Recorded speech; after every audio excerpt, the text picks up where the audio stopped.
Vamos agora fazer uma relação com as questões ambientais. Olho na tela, por favor. Pessoal, as questões ambientais são temáticas, certo, relacionadas aos problemas ambientais que estão ocorrendo no mundo. No caso, o colapso ambiental que vivenciamos. Essa semana, por exemplo, vimos nos Estados Unidos mas a super tempestade Sandy, que foi uma das maiores catástrofes ambientais nos últimos anos, não só nos Estados Unidos, mas no mundo. Ano passado, vivenciamos, por exemplo, a tsunami no Japão, que fez com que a usina nuclear de Fukushima vazasse o reator nuclear, fazendo com que aquela região fosse isolada do mapa. Como assim, professor? Todas as pessoas que moravam naquela região ou ali próximo tiveram que se mudar para evitar câncer, para evitar problemas na pele, para evitar contaminações e etc. Beleza? Então, na questão da charge, a gente percebe aí uma crítica inicialmente ao desmatamento. Percebam as raízes das árvores cortadas em cima de um caminhão. Provavelmente essas árvores foram cortadas por uma madeireira, como acontece bastante aqui no nosso país, em relação principalmente com a floresta amazônica, e fazem uma crítica. Tem, no caso, uma ave com seu filhote, ela explicando ao seu filhote o que acontece com a população, no caso mundial, que desmata para o seu bem, vamos dizer assim, mas que, ao contrário disso, faz mal a si próprio. De que maneira? É mais ou menos assim, meu filho. Eles sujam a água, consomem seus recursos naturais, poluindo o ar. Tudo isso para gerar dinheiro. Com o dinheiro, eles vivem melhor, pois podem cuidar da saúde, se alimentar, etc.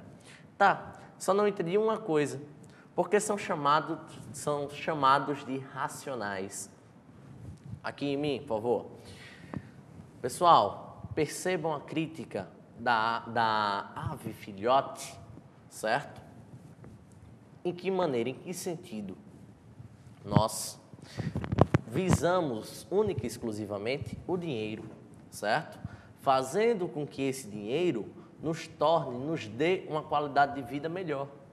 No caso, aí tem a relação com o consumismo, tem a relação da dependência do homem ao dinheiro, ao capital. Isso aí é uma relação direta com o capitalismo. E, claro, prejudica o meio ambiente para ter mais dinheiro. Aí ele pergunta: mamãe, entendi, só não entendo por que eles são chamados de racionais. Porque eles estão destruindo a casa de todos em prol deles.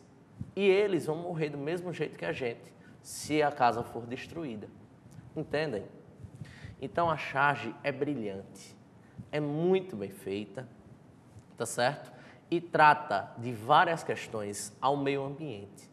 E é para isso, e é sobre o meio ambiente, que na verdade é uma das temáticas principais para o Enem, se não for a principal, relacionada à sustentabilidade, relacionada aos problemas ambientais, relacionada a Rio+20, que aconteceu esse ano e que infelizmente não trouxe soluções efetivas para os problemas ambientais, que tornou a questão ambiental importantíssima para os vestibulares no Brasil.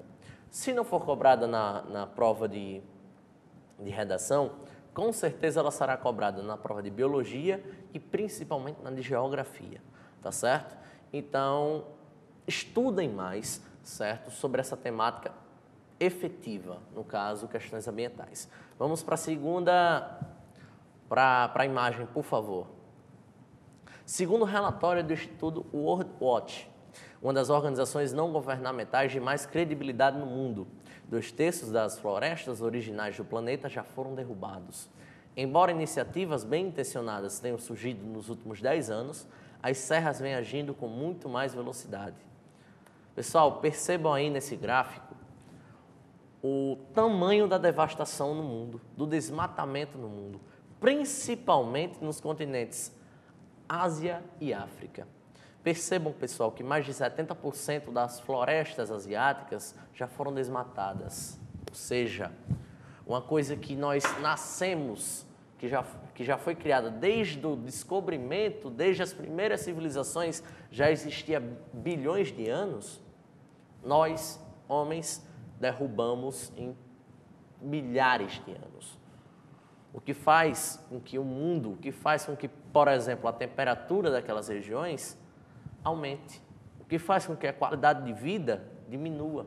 O que faz com que os perigos e os desastres ambientais na Ásia aconteçam semanalmente, diariamente, certo? E a natureza, por si só, como a gente está percebendo, ela é vingativa, pessoal. Ela pode levar milhares de anos para se vingar, vamos dizer assim.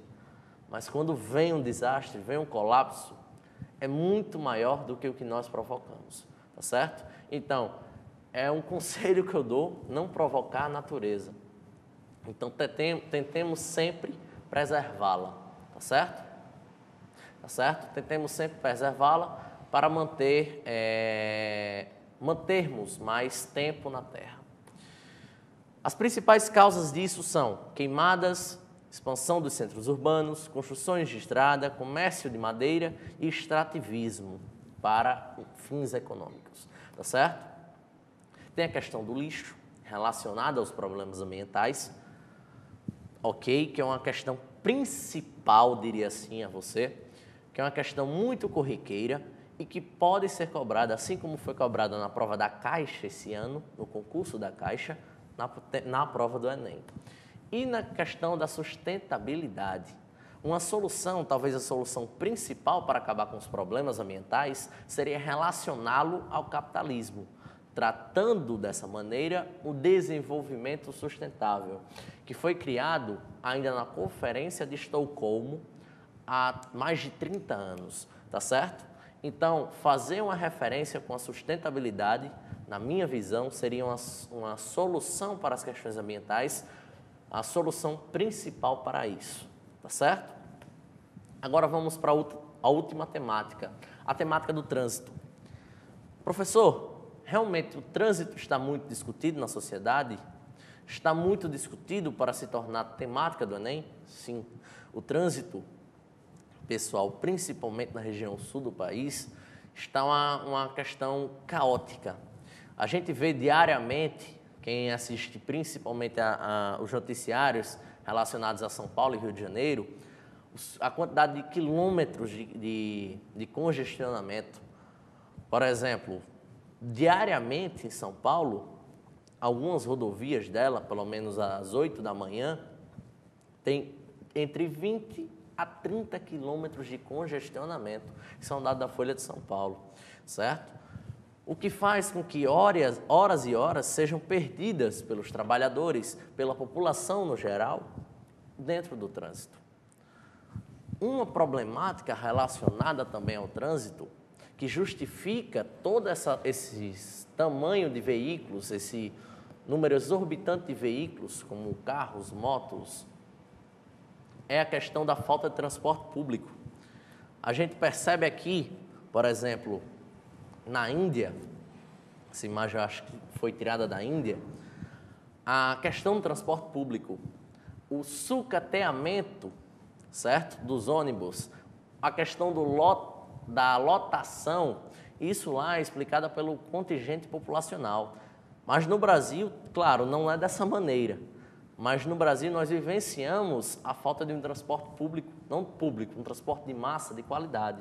Então, investimentos por parte do Estado carecem nessa questão, tá certo? Por fim, veio a questão, por exemplo, de um dado aí, vocês podem ver que Natal é a cidade, a capital brasileira com menos número de acidentados no trânsito, 8,5 a cada 100, enquanto que Boa Vista, capital da Roraima, olha aí, pessoal, a dualidade, uma capital que é menor do que a nossa, tem uma quantidade de 34,2 pessoas acidentadas a cada 100 no trânsito. Olha esse dado alarmante, tá certo? E para finalizar a aula, a gente tem que perceber que existem alguns transportes públicos, transportes de massa no Brasil de qualidade. Olha aí a imagem de Curitiba. Percebem a diferença de Curitiba para Natal? Percebem a diferença do transporte de massa? Olha as estações de transferência, olha os ônibus. Se comparados à nossa situação, a gente está numa situação bizonha. Estamos, vamos dizer assim, no século XVIII e eles estão no século XXI, certo? Século XVIII não, século XIX, que foi a iniciação, a criação dos veículos, vamos dizer assim. Ok? Então, pessoal, eu queria agradecer a vocês. Foi muito bom trabalhar com todos vocês. Foi muito bom trazer essas temáticas. Espero que vocês se deem muito bem amanhã na prova de redação e passem, claro, no vestibular, tá certo? Muito obrigado e uma boa noite.